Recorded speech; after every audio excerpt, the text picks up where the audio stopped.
আসসালামু আলাইকুম এভরিওয়ান, আমি আজকে নিয়ে চলে আসলাম নতুন একটা রেসিপি মুরগির পা আর গিলে দিয়ে হালকা হালকা গ্রেভি। এখানে মুরগির পাগুলো আমি গরম পানি থেকে তুলে নিয়ে ছাড়িয়ে পরিষ্কার করে রেখে দিলাম। এখানে তেল দিয়ে দিয়েছি, আলুগুলো এই সাজিয়ে ভেজে নিয়ে নেব।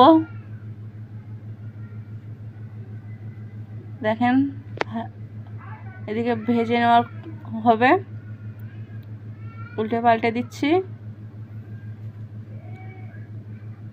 আর ভাজা কমপ্লিট হয়ে গেছে, আমি এখানে নামিয়ে নেব আলুগুলো।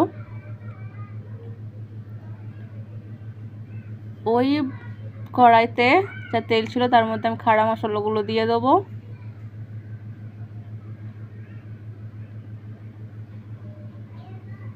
পেঁয়াজ কুচি দিয়ে দিচ্ছি,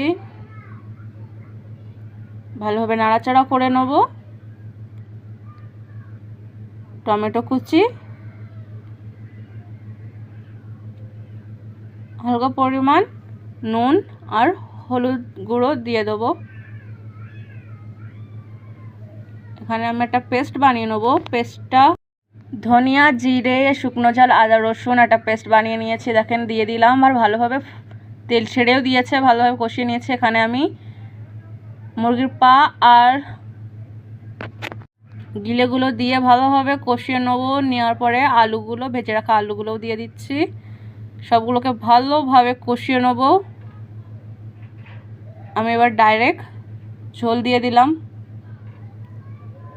দেখেন উপরে কতটা তেল বেশি উঠেছে, এবং লাস্টে গোলমরিচের গুঁড়ো দিয়ে ভালোভাবে নামিয়ে নেবো। আমার কমপ্লিট হয়ে গেছে রান্নাটা।